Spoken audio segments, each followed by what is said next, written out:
Sir, जब लोकसभा के चुनाव हुए थे उस समय पे बात की गई थी पापा ने किस तरीके से वॉर रुकवा दी। जी सर, आपका मैं आभार व्यक्त करना चाहूँगी।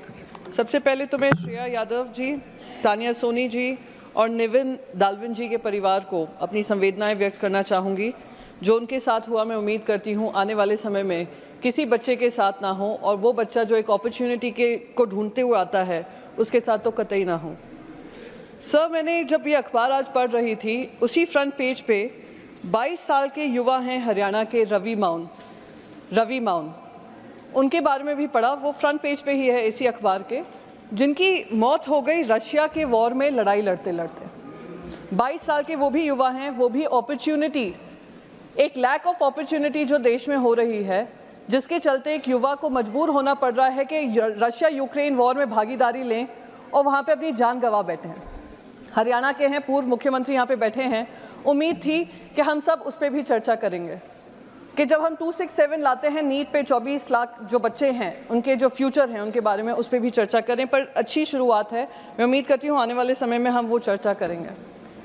सर, जब लोकसभा के चुनाव हुए थे उस समय पे बात की गई थी पापा ने किस तरीके से वॉर रुकवा दी, और जो युवा हैं वो वहाँ से यूक्रेन से इंडिया लाए गए। वो बच्चे वापस तो आ गए इंडिया, पर वहाँ पर उनको ये ब्रिज कोर्स नहीं दिया कि किस तरीके से वो अपनी MBBS की पढ़ाई पूरी कर सकें। इतना उनको मजबूर कर दिया कि वो वापस यूक्रेन गए अपनी पढ़ाई कंप्लीट करने के लिए। और ये दूसरे युवा हैं हरियाणा के, अगर आप पढ़ेंगे उनके बारे में, उनके परिवार ने अपनी लैंड बेच दी इस उम्मीद में कि वो जो लैंड का पैसा आएगा वो एजेंट को पे करेंगे और वो जाकर दूसरे देश में जाकर वो कमाई करेंगे। पर उनको बरगला कर उनको रशिया में उनकी आर्मी में डाल दिया गया। ऐसे बहुत अनगिनत युवा हैं, अनगिनत युवा जिनकी मौतें हो गई हमें पता ही नहीं है। उसी तरीके से सर, हमने बाकायदा, हमारी सरकार ने इजराइल के साथ ऐसा ही एक साइन किया है, ट्रीटी साइन की है कि हमारे युवाओं के पास यहाँ पे रोजगार नहीं है तो जाइए इजराइल पे बॉर्डर पे जाकर लड़ाई लड़िए, उनकी वॉर हम लड़ेंगे और हमारे बच्चे यहाँ पे शहीद होंगे, हमें उसकी कोई परवाह नहीं है।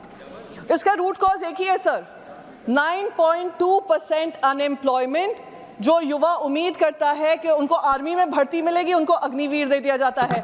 जो युवा उम्मीद करता है उनको रोजगार मिलेंगे, उनको अप्रेंटिसशिप प्रोग्राम दे दिया जाता है।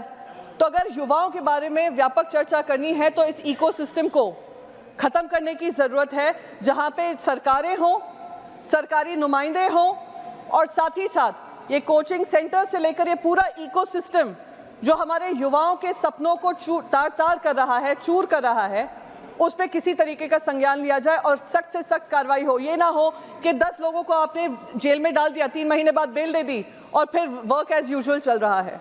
तो इस पे गंभीर, मैं मानती हूँ, चर्चा होनी चाहिए और रेगुलेशन जो सब मांग कर रहे हैं उस रेगुलेशन पे भी ध्यान देना चाहिए। For exclusive and insightful videos, subscribe to our new channel ABP Live Premium.